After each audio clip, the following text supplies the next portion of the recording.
Okay, so I'll start by giving an anecdote, an example. So when I arrived at Wharton to get my MBA, this was 2001. The first most popular major, of course, was finance. You know what the second one was? E-commerce. E-commerce. Remember e-commerce? Remember that? Little sock puppet? Hello everyone and welcome to today's video. My name is James and I'm the co-director at EduSmith. Today we have a very special guest flying all the way from the United States, Mr. Thomas Khalil. Great to have you here today. James, it's a pleasure to be back. Thank you. Thank you. All right, so for a brief introduction, Mr. Thomas is the former director of MBA admissions and financial aid at his alma mater, Wharton School of Business, University of Pennsylvania. He's also the founder of Global Education Opportunities, an international education consulting firm. For today, we have a very unique opportunity to talk to Thomas about the latest insight and trends into the world of master degree admissions. So shall we get started, Thomas? Let's do it. All right. Okay, so let's start with one of the biggest questions that I have heard from so many students, MBA or master degrees. So many students are deciding between applying to MBA programs or professional master degrees like Master in Finance, Master in Management, Marketing. What's your take on this? Which is better is the question. You know, my very favorite answer, when you've known me now for some time, is it depends. And I think this is the most important thing when you're thinking about any kind of education journey, really kind of taking it down to what you need and want from the experience. Because an MBA is very different from, let's say, a Master's of Finance, Master's of Marketing, and what I always encourage candidates to do is step back and think about, okay, why am I doing this? What is the timing in my career? Why is now the right time to do this? And what am I hoping to achieve? So for example, we spoke with a Thai student this morning who was in undergrad, and he asked this exact question. I love this question. And I think there's different ways to look at it, right? So a specific focused master's degree, a master's in finance, a master's in marketing, is going to prepare you for, it's a skill, it's a credential, right? So you can get very good at master's in data analytics, for example, right? And you can take that and go have a nice career with it and really add value. But what's missing from that are all the elements around an MBA, right? So the leadership, marketing, strategy, finance, accounting, all of the things that a master's of business teaches you is kind of looking at the whole picture. Now, I definitely am not saying that one is better than the other. And in fact, you could get both. So for example, you could graduate from undergrad, go and get a master's in finance, for example, or master's in data analytics. Go work for a few years and then say, okay, I want to start my own firm, or I want to move into upper management, or I'd like to transition into a different career or industry. Then go get your MBA and take those skills to make yourself a far more kind of polished and effective leader or entrepreneur. So I think it depends on the timing you're in your career and what you're hoping to achieve from that. I think that's a great answer. And regarding the timing, I think one of the key differences between an MBA program and master degree is also the requirements in terms of work experience as well, right? Do you think that play into the decision as well? I would say both yes and no, because certainly you can get a master's, like a specialized master's, immediately after graduation, but certainly you can do that with an MBA as well. Many of the top programs have a deferred admission MBA option where you can apply your senior year and then go anytime in the next 2 years. When I was at Wharton, we did a pilot program to admit students directly out of undergrad, okay, because we did hear a lot of pushback from different students, different groups, received a lot of feedback, particularly around women and how women have different career arcs than men, and so being able to get started sooner, get their MBA sooner would change a lot of things for them. But what I would caution people is that an MBA is something you do once, right? And a large part of an MBA is the network, the friend, the relationships, the interactions that you have inside and outside of the classroom, right? That's really one of the important parts of the MBA. And if you go when you're too young, if you go when you're not ready, let's say you go a year out of undergrad, you're 22, 23 years old, and the average age of your classmates is 28, 29, you don't get the same level of interaction, right? You don't have as much in common with your classmates as you would if you waited a few years. You also miss the opportunity of perspective, of having worked for a few years and understanding a little bit about the way different businesses work and things that you really need yourself to grow and develop. So I would say, can an MBA be valuable right after undergrad?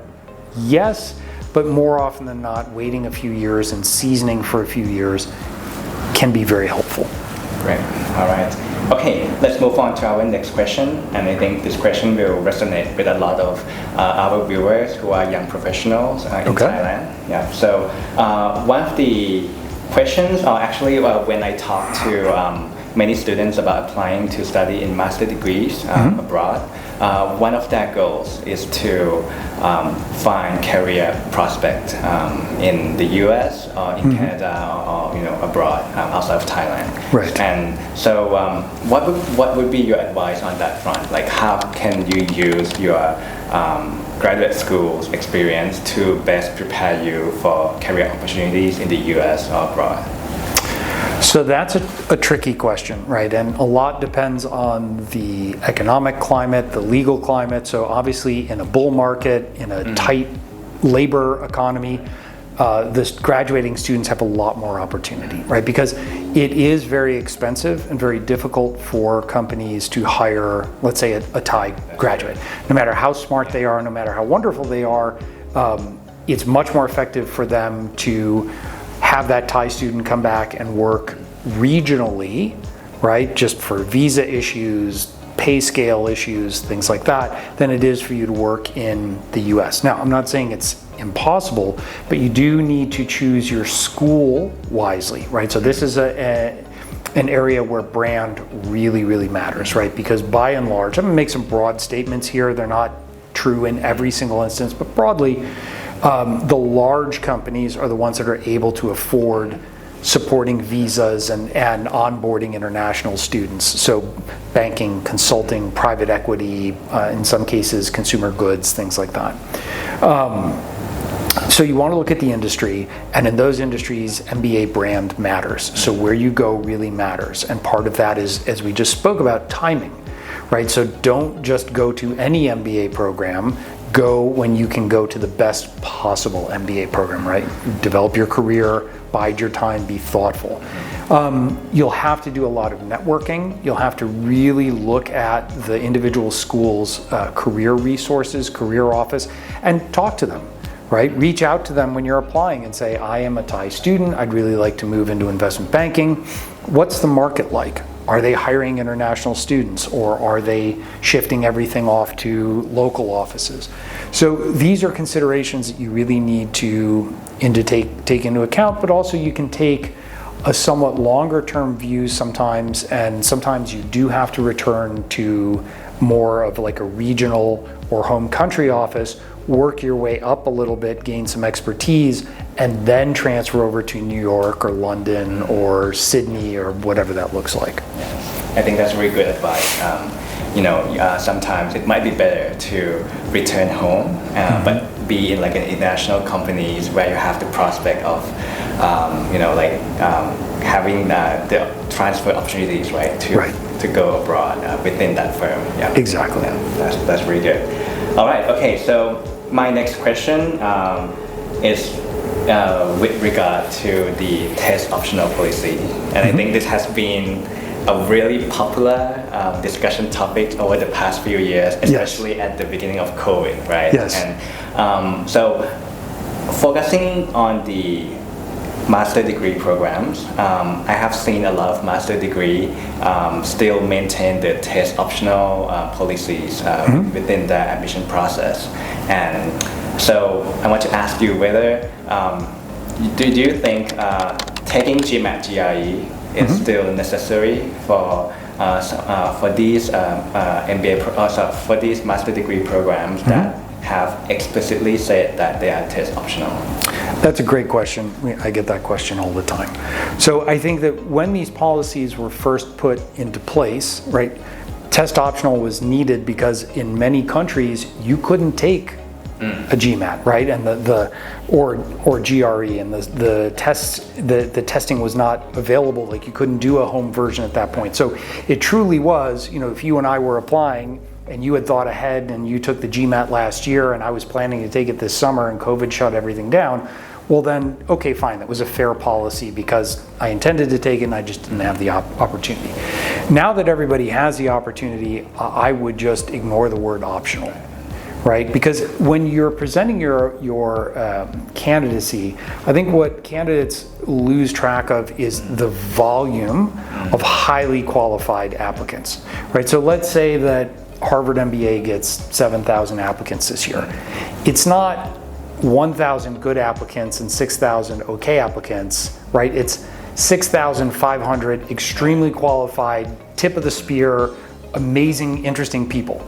And so every single thing you can do to distinguish yourself, you should do, especially as an international student, because fair or not, they really want to be sure that your English is up to the task, because business school learning environment, any kind of master's learning environment is very dynamic, it's very fast paced, there's a lot of reading, and they want to make sure that they're setting you up for success. So being able to demonstrate that, even if you went to university in the States, you want to be able to demonstrate that.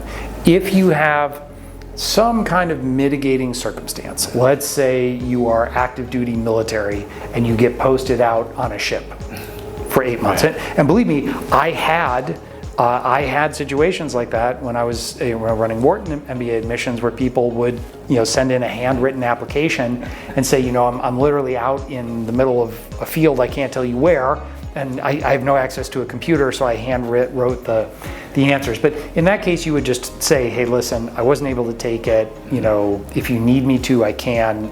I'll be back, home in 2 months or something.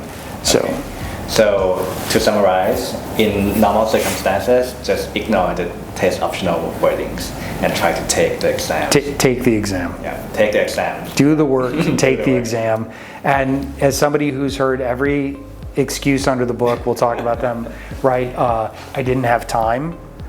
Oh, I'm an investment banker. I'm very busy. I don't have time. Well, I've got 1,000 or 2,000 investment banker applications, and they all had the time.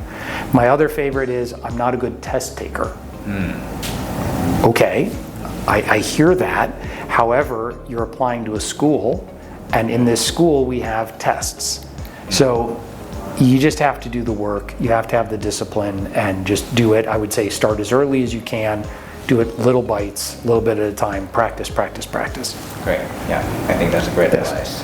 All right. Okay. So that brings me to my last question for today. And so this one is quite interesting. So I think in the past couple of years, we have seen the emergence of so many new master degree programs with very interesting names, like master degree in data analytics, in machine learning. Now we have one in AI, right? So what's your take on these master degrees compared to the more traditional master degree names, like master degree in management, in marketing?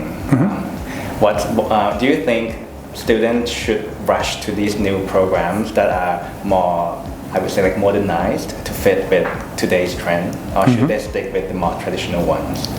Okay, so I'll start by giving an anecdote, an example. So when I arrived at Wharton to get my MBA, this was 2001.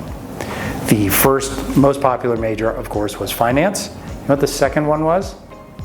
E-commerce. E-commerce. Remember e-commerce?